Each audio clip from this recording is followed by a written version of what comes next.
বাংলাদেশে ৬৪টা জেলা আছে, প্রতিটা জেলায় একটা মাঠ আছে, সেই মাঠে একটা স্বপ্ন আছে। সেই স্বপ্নের গল্প কেউ বলেনি, আমি বলবো, আমি দিশুসা। এটা 64 ডিস্ট্রিক্ট ক্রিকেট জার্নি। বাংলাদেশে ৬৪ জেলা আছে, প্রতিটা জেলায় ক্রিকেট হয়, কিন্তু কেউ কখনো জানার চেষ্টা করেনি কোন মাটিতে তৈরি হচ্ছে আগামীর ক্রিকেটার, কোথায় লুকিয়ে আছে অজানা ট্যালেন্ট, আর কোন জেলার ক্রিকেট কতটা উপেক্ষিত।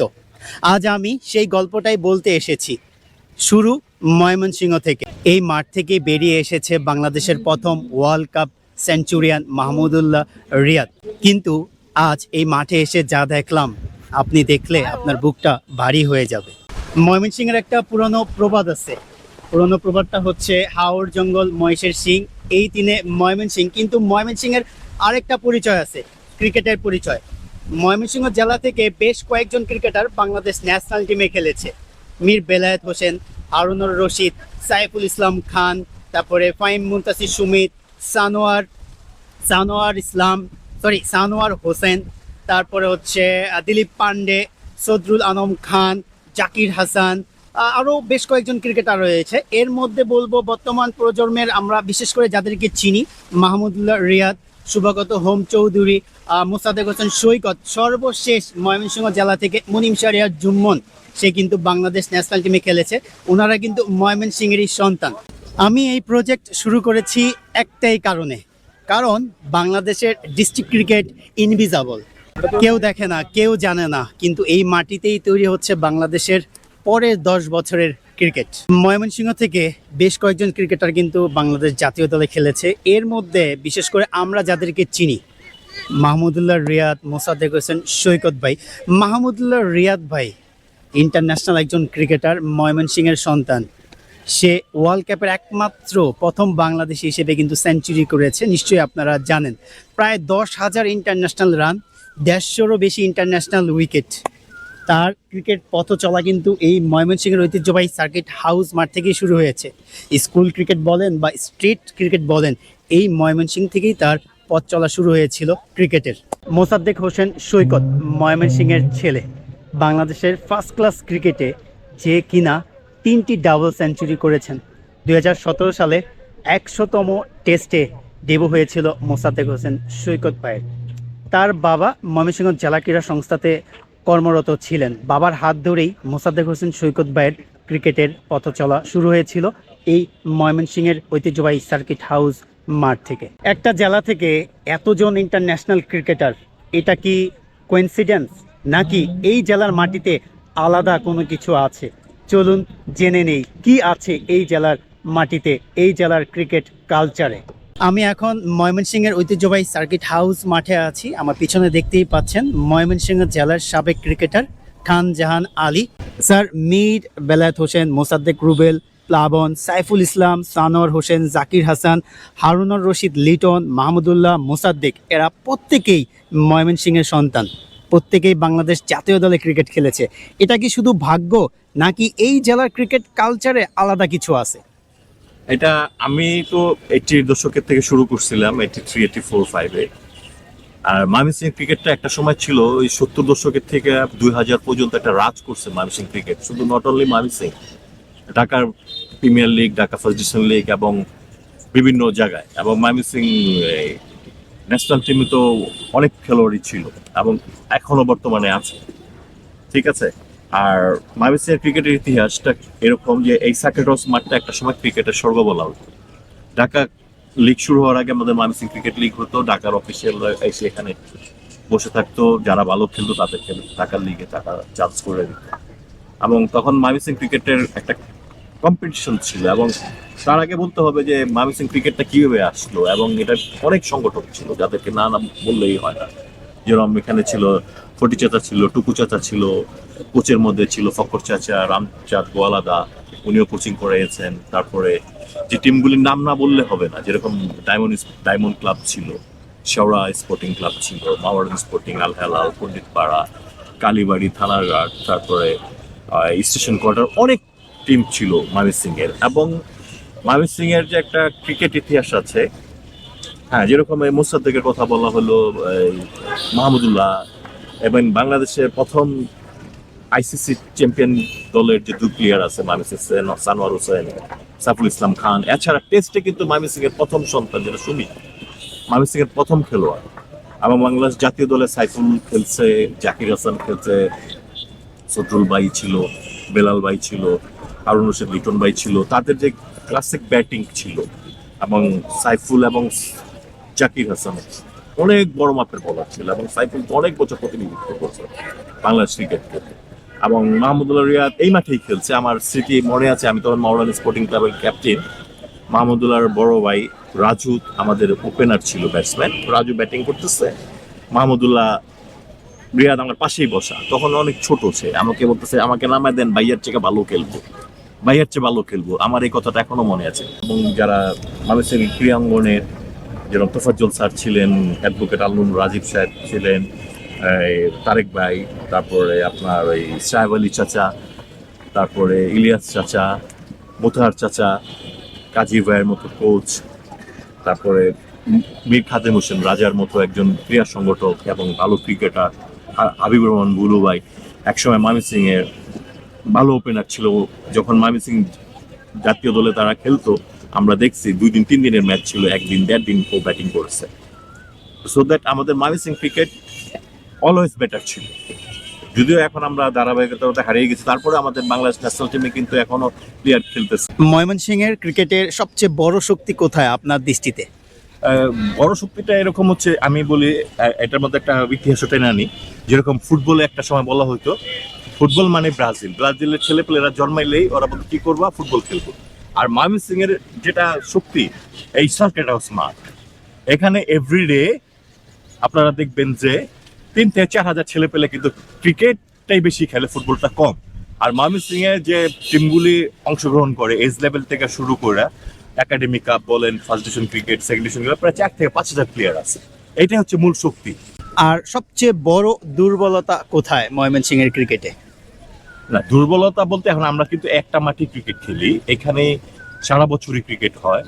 আমাদের ক্রিকেট যে উইকেট কিংবা আদার্স যে অবকাঠামো, আমি যে কিছুক্ষণ আগে বলছি যে শক্তি হচ্ছে এই সার্কিট হাউস মাঠ, আমাদের এই অবকাঠামোর উন্নয়ন করতে হবে। আমাদের যদি একটা কাভার থাকে কিংবা একটা ইনডোর স্টেডিয়াম থাকে যেখানে আমরা সারা বছর প্র্যাকটিস করতে পারবো। আগে ক্রিকেটটা শুরুই হতো অক্টোবর, নভেম্বর, ডিসেম্বর, জানুয়ারি, ফেব্রুয়ারি। এখন কিন্তু সারা বছরই সারা ওয়ার্ল্ডে ক্রিকেট হয়। এবং আপনি এটা তার যে এখনো কিন্তু নিউজিল্যান্ড বাংলাদেশের সফরে আছেন, এই ওয়েদারে কিন্তু ক্রিকেট খেলার কথা ছিল না বাংলাদেশ কখনো। আমরা যখন খেলছি আমরা দেখা গেছে মার্চ কিংবা এপ্রিল, এই যে এপ্রিল সান 1 এরকম টাইমে খেলাটা শেষ হয়ে যেত। আর আমাদের যে আদার্স যে দুর্বলতাগুলি আছে, যেটা আমাদের ছেলেপেলেরা এখন অনেক দুর্বল, ক্রিকেট খেলতে হলে যে শক্তি লাগে কিংবা যে কোনো খেলাই হোক, এখন কিন্তু দান পিটের চেয়ে ছেলেগুলি নাই। সবাই কিন্তু দেখা গেল যে ওই আমরা অনেকে বলেন উদাহরণ দেয় ফার্মের মুরগি, আমি বলবো ফার্মের মুরগি না, না তো শুধু ছেলে পেলে, ফার্মের মুরগিটা বলা ঠিক না। এবং এদেরকে সাইকেলিং করাইতে হবে, ফুটবল খেলাইতে হবে, সুইমিং করাইতে হবে, এবং আদার্স যে খেলাধুলার সাথে অনেক ব্যাপার আছে, আরো কিছু ব্যাপার আছে। ক্রিকেটটা হচ্ছে অনেক রাজকীয় একটা খেলা, ব্যয়বহুল খেলা। আমাদের এখানে অনেক কিছুর ঘাটতি আছে, অনেক কিছুর অভাব আছে, যেহেতু ম্যাক্সিমামই নিডি ছেলেরা ক্রিকেট খেলতে আসে। আপনি আপনার একাডেমিতে পাঠান, আপনি লেখাপড়া করার জন্য আপনাকে গাইড বই কিনতে হবে, কোচিং সেন্টারে ঢুকাইতে হবে, যে খরচ আছে। ক্রিকেটও কিন্তু সেম খরচ। এইটা কিন্তু আমরা অপশনাল হিসেবে অনেকেই আগে ধরে নিতাম, আমরা ক্রিকেট খেলা বলুক আর যেটাই হোক, লেখাপড়ার পাশাপাশি খেলাধুলা এবং ডিসিপ্লিনটা থাকতে হবে। এবং আমাদের আমি বলবো যে একাডেমিগুলি আছে এবং প্লেয়ারদেরকে প্রথম শিখাইতে হবে তার ডিসিপ্লিন, তার বিহেভিয়ার। একটা ক্রিকেটার হতে হলে কি করতে হবে। ইংল্যান্ডের প্রবাদ আছে, জাস্টিসরা কিংবা ওইখানে আদালতে অনেক সময় বলে, যাও একটা ক্রিকেটারকে ফলো করো, তার বিহেভিয়ার এবং সে কেমন, একটা ক্রিকেটার হওয়ার চেষ্টা করো। আমাদের যে এই সার্কিট হাউস মাঠটা আছে, এখানে প্রচুর প্র্যাকটিস হয়। আমাদের যেরকম যে অফ টাইমে যখন এই যে মাঠটা নষ্ট হয়ে যায়, প্রতি বছর এই মাঠে কিন্তু আমাদের একটা বিশাল অঙ্ক ব্যয় হয়। এই কাজটা যদি মাঠটাতে যদি আমার কাঠামোটা ঠিক থাকতো, কিংবা আরেকটু যেরকম আমরা ড্রেসিং রুমের ফ্যাসিলিটিস পেতাম, আমরা যদি আমাদের মাঠটাকে কাভার করতে পারতাম, তাহলে দেখা যেত যে আমাদের যে এই টাকাটা যে বেঁচে যাচ্ছে, এই টাকাটা কিন্তু আমরা বিভিন্ন একাডেমিতে আমরা করতে পারতাম, ইনভেস্ট করতে পারতাম। একটা ভালো ছেলে উঠতেছে, একটা রাইজিং ছেলে, তার একটা বোলিং বুট নাই, কিংবা একজোড়া গ্লোভস নেই, একটা প্যাড নেই, একটা গিয়ার্স নেই, ব্যাট নেই, আমরা তাদেরকে কিছু কিছু কন্ট্রিবিউট করি। এই জিনিসগুলি কিন্তু আমরা পারি না। অনেকে চেষ্টা করে, অনেকে হয়তো গোপনে দেয়, সবাই তো এরকম সমর্থন নাই। একটা ক্রিকেটার যখন প্রিপেয়ার্ড হয়ে একটা একাডেমিতে ভর্তি হতে আসে, তার প্রায় 30 থেকে 40 হাজার টাকা রিনস্টমিনি লাগে আমার ধারণা, এখন বর্তমানে যে যুগ। তাও মনে হয় সম্ভব না। কয়জনের এই অ্যাবিলিটিটা আছে? আমরা যখন ক্রিকেট খেলছি দেখা যাচ্ছে 2টা ব্যাট দিয়ে আমরা সারা বছর চালাই দিচ্ছি, একটা ক্লাবের ব্যাট আর এক ক্লাবের ব্যাট দিয়ে খেলছি। এখন তো সবারই পার্সোনাল গিয়ার্স আছে। তা আমাদের এই দুর্বলতার দিকগুলি কাটায় উঠতে হবে। আর আমি গার্জেনদেরকে বলবো, বিশেষ করে গার্জেনরা চিন্তা করে যে আমার ছেলেকে একটা লেভেল ভর্তি করালে সে এজ লেভেল খেলবে, এবং যে ফোন রিকোয়েস্ট এটা সেটা, একটা ছেলে যতটুকু পারুক তার বাবা মা তাকে প্রেজেন্ট করতে চায় যে এইভাবে করলে মনে ভালো হতো, আমার ছেলেটাকে সুযোগ দিলে মনে হয় ভালো হতো, সবকিছু আপনার হাতে স্যার। হ্যাঁ, আমার হাতে তো আছেই, কিংবা আমাদের হাতে আছেই। আমাদের কাছে যে ছেলেরা প্র্যাকটিসে আসে, আমার 100টা ছেলে সবাই সমান। আমাকে এই জিনিসটা ফলো করতে হবে এবং আমাদেরকে এই জিনিসটা করতে হবে, এবং প্রতিটা ছেলেকে বুঝাইতে হবে তুমি এটা। যে ছেলেটা বুঝবে না, আমি বুঝতে পারতেছি যে ছেলেটাকে দ্বারা ক্রিকেট হবে না, আমার মনে হয় ওর পিছনে আমার সময় ব্যয় না করাই উচিত। এটা সার্কিট হাউস মাঠ, ময়মনসিংহের ক্রিকেটের আসল ঘর। সব একাডেমি এখানে, সব লিগ, সব টুর্নামেন্ট এখানে। এই জেলার ক্রিকেট মানেই এই মাঠ। চলুন দেখি এই মাঠে আসলে কি আছে আর কি নাই। এটা হচ্ছে ময়মনসিংহের ঐতিহ্যবাহী সার্কিট হাউস মাঠের পিচ। মোটামুটি ভালো টার্ফ আছে, এটা অবশ্যই ভালো একটা দিক ময়মনসিংহের ক্রিকেটের। সেই সাথে এই মাঠের নেট প্র্যাকটিস সুবিধা আছে, তবে এভারেজ আরো উন্নতি হওয়ার জায়গা আছে। আউটফিল্ড দেখতে মোটামুটি ঠিকঠাক, কিন্তু এই আউটফিল্ড মেনটেন করতে যেটা লাগে সেটা যদি আপনি দেখলে অবাক হয়ে যাবেন। এই রোলারটা দেখুন, 300 কেজি হবে। আরেকটা রোলার আছে 500 কেজি, সেই রোলারটা আমি ভিডিওতে দেখাতে পারছি না। এই রোলার দিয়েই পিচ রোল করা হয়, আউটফিল্ডের রোল করা হয়। কত দিনের পুরনো জানেন? এই রোলারের বয়স হয়েছে 15 থেকে 20 বছর। নতুন কোনো ইকুইপমেন্ট নাই, এই পুরনো ইকুইপমেন্ট দিয়ে চলছে ময়মনসিংহের ঐতিহ্যবাহী সার্কিট হাউস মাঠের পিচ মেরামত। সেই সাথে আউটফিল্ড তৈরি করা হয় এই পুরনো রোলার দিয়েই। আর কত পুরনো রোলার থাকবে ময়মনসিংহের এই ঐতিহ্যবাহী সার্কিট হাউস মাঠে? বিসিবি কি এদিকে একটু নজর দিবে না? এই 300-500 কেজির রোলার দিয়ে কি পিচ রোল হয়? গোলাম সরোয়ার সরু স্যার ঠিকই বলেছিল, ঢাকা ডিভিশন নর্থের আন্ডার 14 স্কিল ক্যাম্পে উনি এসেছিল। সেই স্কিল ক্যাম্পে উনি বলেছিল এই 300 কেজি 500 কেজি রোলার দিয়ে কিন্তু এই পিচ আসলে রোল করা যায় না, আরও ভারী রোলার প্রয়োজন ময়মনসিংহের ঐতিহ্যবাহী সার্কিট হাউস মাঠে। কিন্তু কে কার কথা শুনে? এই 300 কেজি রোলার দিয়ে দিব্যি চলছে ময়মনসিংহের ক্রিকেট। আর পিচ কাভারের কথা কি বলবো, যে পিচ কাভার আছে সেটা আসলেই থাকা আর না থাকা একই কথা। ওই পিচ কাভার দিয়ে যখন পিচটাকে ঢাকা হয়, তারপর যদি বৃষ্টি হয়, যে ছিদ্র আছে, যে ফাটা আছে, সেই ফাটা দিয়ে যখন বৃষ্টির পানিটা পিচে যায়, পিচ ভিজে যায়। আর কি হয় ফলাফল? ম্যাচ ক্যান্সেল হয়ে যায়, প্র্যাকটিস বন্ধ হয়ে যায়। এটাই হচ্ছে ময়মনসিংহের ক্রিকেট। আসলে এই অসুবিধার কথাটা অনেকবার বলা হয়েছে, কিন্তু কেউ কখনো শোনেনি এই ময়মনসিংহের কথা, এই ময়মনসিংহের ঐতিহ্যবাহী সার্কিট হাউস মাঠের কথা, যে এখানে একটা ভালো পিচ কাভার হলে হয়তোবা এখানকার ক্রিকেটাররা স্বাচ্ছন্দ্যে ম্যাচ খেলতে পারে, স্বাচ্ছন্দ্যে প্র্যাকটিস করতে পারে। এবার সবচেয়ে বড় কথা বলি, এই মাঠে যে প্রতিদিন ছেলেরা ক্রিকেট প্র্যাকটিস করে, আসলে তাদের জন্য কি সুযোগ সুবিধা আছে? ময়মনসিংহের ঐতিহ্যবাহী সার্কিট হাউস মাঠে বয়সভিত্তিক ক্রিকেট থেকে শুরু করে, স্কুল ক্রিকেট থেকে শুরু করে জেলা লেভেলের যে কোনো খেলা, ইভেন যে কোনো টুর্নামেন্ট, ময়মনসিংহের local first division, premier league, second division, সব কিছু অনুষ্ঠিত হয় এই ময়মনসিংহের ঐতিহ্যবাহী সার্কিট হাউস মাঠে। এমন একটা মাঠে একটা ড্রেসিং রুম নাই, একটা ওয়াশরুম নাই, একটা রেস্ট রুম নাই, পানির ব্যবস্থা নাই। পানি লাগলে এখানকার যে ক্রিকেটাররা আছে, যারা প্রতিদিন এখানে প্র্যাকটিস করে, যদি পানি প্রয়োজন হয়, পানির জন্য তারা ছুটাছুটি করে কোনো চায়ের দোকানে, কোনো হোটেলে। পানির জন্য ছুটাছুটি করতে হয় এখানকার ক্রিকেটারদেরকে।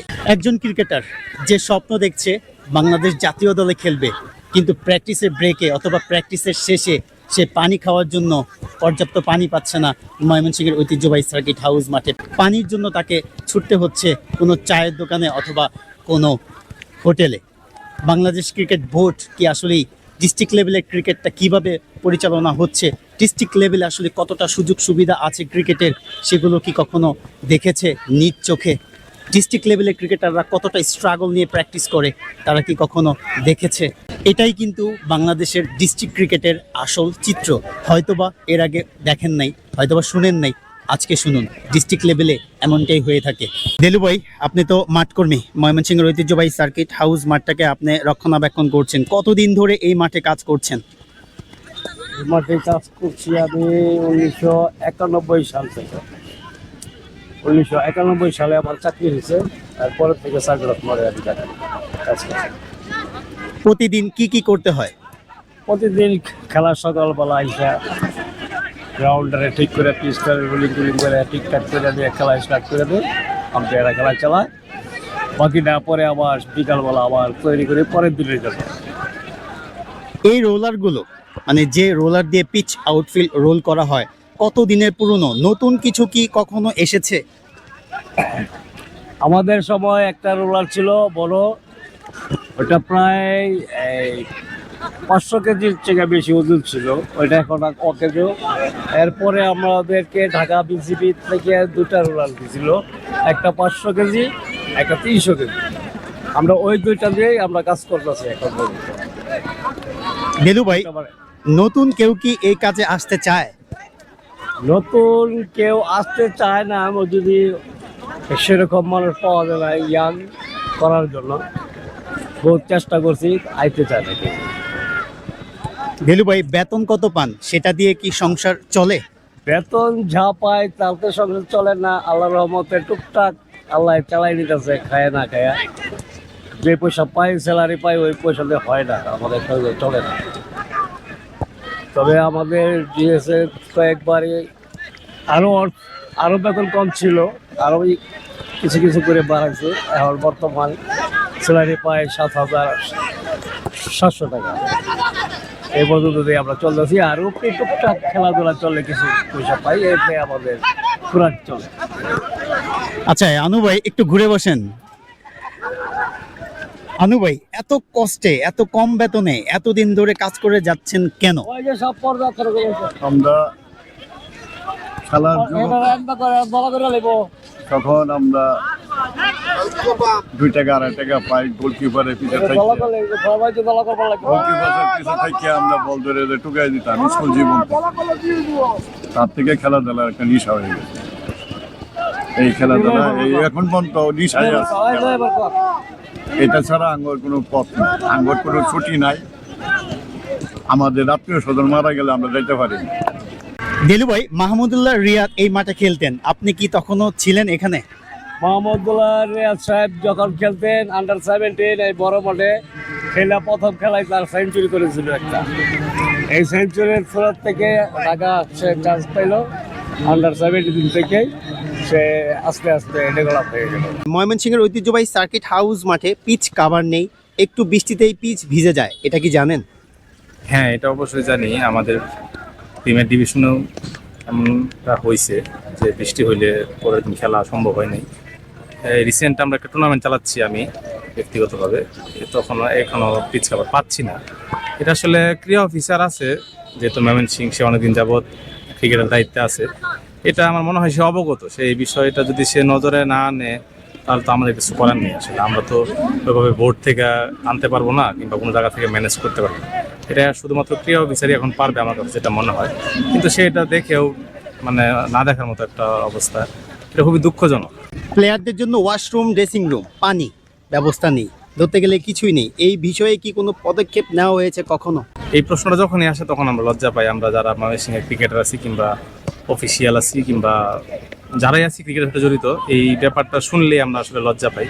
আমাদের এত বড় একটা জেলা, এত বড় একটা মাঠ, এত সুন্দর খেলার পরিবেশ, কিন্তু আসলে আমাদের ওয়াশরুম কিংবা প্লেয়ার ড্রেসিং রুম এই জিনিসটা নেই। এই প্রশ্নটা যখনই আমাদের মাঝখানে আসে তখনই আমরা সবাই এই বিষয়টা নিয়ে লজ্জা পাই। এটা যদি আমাদের ঊর্ধ্বতন যারা আছে কর্মকর্তা, তারা যদি ভবিষ্যতে স্থায়ীভাবে না হোক অস্থায়ীভাবেও যদি কিছু একটা বিষয় করে দেয়, তাহলে হয়তো বা বাইরের টিমগুলো যখন আসবে তখন আমরা এটা থেকে একটু পরিত্রাণ পেতে পারি। বিসিবি কি কখনো এই সমস্যাগুলো দেখতে এসেছে? বিসিবি তো আসলে এই সমস্যাগুলো দেখতে আসবে না, বিসিবির কাছে আমাদেরকে যাইতে হবে। সমস্যা তো আমাদের যাইতে হবে, সমস্যা তো তার না। যেমন এই এখন বর্তমানে ক্রীড়া অফিসার দায়িত্বে আছে, উনি যদি এই বিষয়গুলো ওইখানে যে উপস্থাপন না করে, আমরা যতটুকু জানি বিভিন্ন কার্যক্রমের সময় উনি বিসিবিতে গেছে, ক্রিকেট বোর্ডে গেছে, তার এগুলা বিষয় বলা উচিত ওইখানে। সে যদি না বলে তাহলে তো এটা আমাদের কাছে কিছু করার নাই। প্রবলেম যেহেতু আমাদের যাইতে হবে, তারা তো আর আসবে না। সমাধান কি কি করলে এই মাঠের অবস্থা বদলাবে? সমাধান এখন একটা নতুন কমিটি আসছে, কমিটি খুবই ভালো ক্রীড়াবিদ, তারা ক্রীড়ার সাথে জড়িত, খেলাধুলার সাথে দীর্ঘদিন যাবত জড়িত। ডোটাকন্দ সাহেব আছে, মাহবুব ভাই আছে, ডিসি সাহেব আছে, তারা আসলে খেলাধুলার লোক, খেলাধুলা ভালোবাসে। হয়তোবা তারা এখন মাঠের পরিবেশ অনেকটা সুন্দর করেছে, হয়তোবা সামনে আরও ভালো কিছু করবে। মাঠের এমন পরিস্থিতির পরেও ময়মনসিংহে ক্রিকেট একাডেমি আছে, ছেলেরা নিয়মিত প্র্যাকটিস করতে আসে ক্রিকেট একাডেমিগুলোতে। আসলে এখানকার একাডেমিগুলো কিভাবে কতটা কাজ করছে এই ক্রিকেটারদেরকে নিয়ে, এবং এই একাডেমিগুলো কি তৈরি করছে আগামী ক্রিকেটার? চলুন একাডেমি প্র্যাকটিসগুলো দেখি, একাডেমি কোচদের সাথে কথা বলি। দাদা, একাডেমি কতদিন ধরে চলছে, কতজন স্টুডেন্ট আছে? আমার academy near about 5 years going on. Student আছে রেজিস্টার ভর্তি স্টুডেন্ট আছে 85 জন, রেগুলার আসে হচ্ছে গিয়ে 20-25 জন 30 জন, অল্টারনেটিভ করে আসে।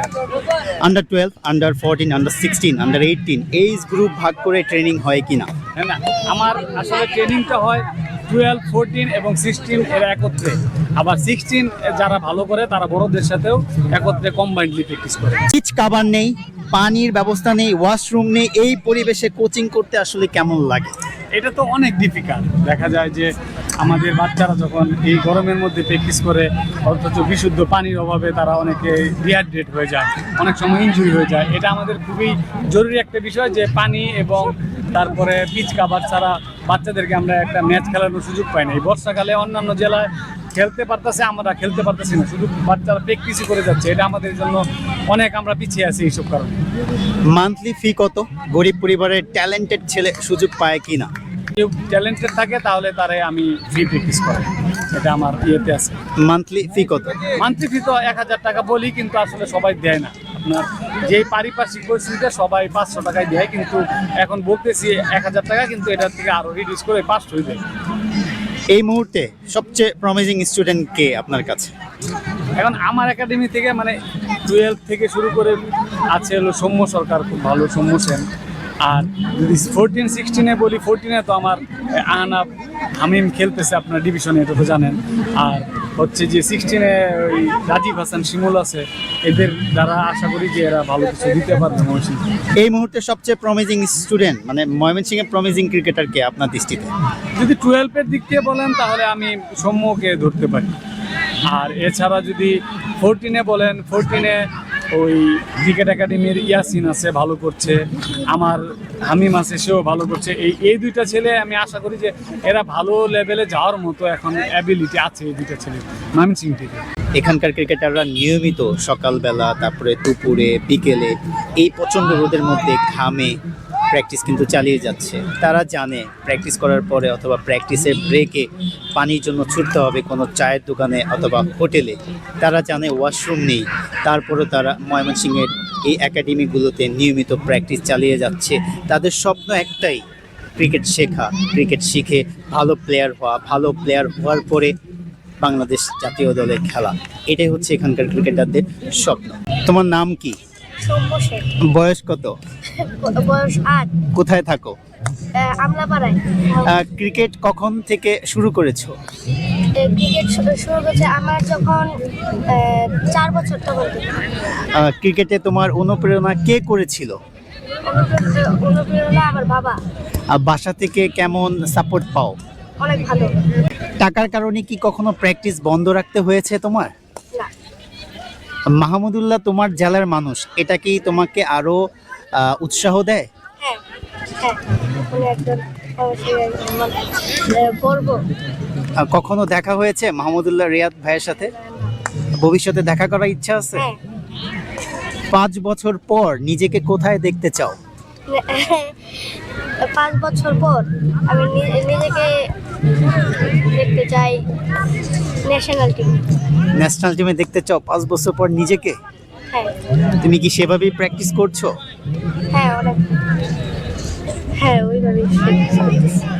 শিবাজি, বাসা থেকে কেমন সাপোর্ট পাও ক্রিকেট শেখার জন্য? অনেক ভালো। মাহমুদুল্লাহ রিয়াদ ভাই, তারপরে হচ্ছে মোসাদ্দেক হোসেন সৈকত ভাই তোমার জেলার মানুষ, তাদেরকে দেখে কখনো অনুপ্রেরণা হয়েছে কিনা বা অনুপ্রেরণা পেয়েছো কিনা? পাও নাই? তুমি কাকে দেখে অনুপ্রেরণা পেয়েছো এবং মাঠে আসছো, ক্রিকেট শিখছো? আমার বাবা। ওকে, দ্যাটস গ্রেট। এর আগেও তুমি বলেছিলে কোনো এক ইন্টারভিউতে তুমি একজন ক্রিকেটার। বিসিবির কাছে যদি একটা কথা বলতে পারতে, আসলে কি বলতে তুমি? আমরা সার্কিট হাউস মাঠে বেশি বেশি টুর্নামেন্ট চাইতাম। এস লেভেল ভিত্তিক যে টুর্নামেন্টগুলো আছে এগুলো যদি আরো বেশি হতো তাহলে আমাদের অভিজ্ঞতা আরো বাড়তো আশা করি। পানির ব্যবস্থা নেই, ওয়াশরুম নেই, এই কষ্টগুলো কিভাবে সামলাও এবং সামলিয়ে আসলে ময়মনসিংহের ঐতিহ্যবাহী সার্কিট হাউস মাঠে প্র্যাকটিসে আসো? প্র্যাকটিসের মধ্যে মোটামুটি সবারই সমস্যা হয়ে যায়। পানির সমস্যাটা তো আশেপাশে কোনো ট্যাপও নাই, যে এই জন্য প্লেয়ারদেরকে কষ্ট করে বাহির থেকে পানি নিয়ে আসতে হয়, পানি কিনে খাইতে হয়। এটা খুবই সমস্যার একটি বিষয়। এখানে কোনো ড্রেসিং রুম নাই, তার জন্য সবারই মোটামুটি অসুবিধা হয়। আমাদের যারা প্লেয়াররা আছে তাদের তো বরাবরই এটা সমস্যা। তাছাড়া ম্যাচ আম্পায়ার কোচরা আছে তাদেরও এটা আশা করি অনেক বড় সমস্যার সৃষ্টি করে। ময়মনসিংহ থেকে পরের জাতীয় দলের ক্রিকেটার কে হতে পারে? ভেরি টাফ প্রশ্ন করলেন আপনি। আসলে ওরকম প্রতিভা আমি দেখতে পাচ্ছি না। একজন আছে সাফি 19 খেলতেছে, আশা করা যায় আর কি ভবিষ্যতে। তার মধ্যে কি দেখেন যা আপনাকে কনফিডেন্স করে? ও ব্যাটিংটা খুব ভালো, ব্যাটিং লেফট ব্যাটিং খুব শার্প, স্কিল ভালো। মানে আমার একটু মনে হয় স্কিল খুব ভালো ব্যাটিং। বিসিবি এখনই এখানে আসলে কাকে দেখে বলবেন এই ছেলেকে নেন? আমি ওকে অবভিয়াসলি বলবো সাফিকে নিতে। সাফি সাথে আমরা দেখি না। ময়মনসিংহের ঐতিহ্যবাহী সার্কিট হাউস মাঠে 7টা একাডেমি আছে। আপনি এখানকার কোচ, মোহামেডান ক্রিকেট একাডেমি। আপনি আসলে এই 7টা একাডেমি প্রতিনিয়তই প্রায় ভিজিট করেন। এর মধ্যে আসলে অন্য আর কাউকে চোখে পড়েছে যে আসলে বিসিবি আসলে তাকে দেখে বলবেন যে একে নেন? না না, আমার এরকম আর পড়লে তো আমরা দেখতাম। যেহেতু এজ গ্রুপ তো অনেকদিন ধরে আমি কাজ করি, একাডেমি তো কাজ করি, ওই রকম আমার প্রতিভা ছিল আমার কাছে আর পড়তেছে। এটা দুর্ভাগ্য আমাদের জন্য। ময়মনসিংহের এত বড় জায়গার মধ্যে এত প্র্যাকটিসার থাকা সত্ত্বেও আমরা এত প্লেয়ার পাই না। তাকে মাহমুদুল্লাহ রিয়াদ এই মাটিতে খেলেই বাংলাদেশ জাতীয় দলে গেছেন। মোসাদ্দেক হোসেন সৈকত এই মাটিতে খেলেই টেস্টে ডেবিউ করেছেন। পরের জন কে? হয়তো সে এখন এই মাঠেই আছে, পানির জন্য ছুটছে কোনো চায়ের দোকানে অথবা হোটেলে, পুরনো রোলারে রোল করা পিচে হয়তোবা ব্যাটিং করছে, তবুও সে স্বপ্ন দেখছে বাংলাদেশ জাতীয় দলে খেলার। এটাই ময়মনসিংহের ক্রিকেট। ময়মনসিংহ আমাকে আজকে 3টা গল্প দিয়েছে। গর্বের গল্প মাহমুদুল্লাহ রিয়াদ, মোসাদ্দেক হোসেন সৈকত এই মাটিরই সন্তান। কষ্টের গল্প সেই মাঠ কর্মী 15 বছর ধরে পুরনো রোলার ঠেলে যে এই ময়মনসিংহের ঐতিহ্যবাহী সার্কিট হাউস মাঠটাকে বাঁচিয়ে রেখেছেন। বেতনের সংসার চলে না, তারপরও এই মাঠে নিয়মিত কাজ করে যাচ্ছেন, মাঠটাকে আগলে রাখছেন। স্বপ্নের গল্প সেই ছেলে, ওয়াশরুম নেই জেনেও ছুটে আসে ময়মনসিংহের ঐতিহ্যবাহী সার্কিট হাউস মাঠে। পানির জন্য ছুটতে হবে কোনো চায়ের দোকানে, এটা জেনেও সে নিয়মিত মাঠে আসে। বৃষ্টিতে পিচ ভিজে গেলেও পরের দিন প্র্যাকটিসে আসে। সেই ছেলের জন্য এটা স্বপ্নের গল্প। এত কিছুর পরেও যে সে ক্রিকেট নিয়ে স্বপ্ন দেখছে, ক্রিকেটকে ভালোবাসে, ক্রিকেট শেখার জন্য ময়মনসিংহের ঐতিহ্যবাহী সার্কিট হাউস মাঠে আসে, এটা কি স্বপ্নের গল্প না? বিসিবির কাছে একটাই প্রশ্ন, এই ছেলেটা কি পানি পাওয়ার যোগ্য না? ময়মনসিংহ জেলার গল্প শেষ, এখনো বাকি জামালপুর, শেরপুর, নেত্রকোনা, এখনো বাকি 63টা জেলা, এখনো বাকি 1000টা গল্প। সাবস্ক্রাইব করুন, বেল বাটনে ক্লিক করুন। যে গল্পগুলো কেউ বলেনি আমি বলবো। আমি দিশুষা, এটা 64 ডিস্ট্রিক্ট ক্রিকেট জার্নি।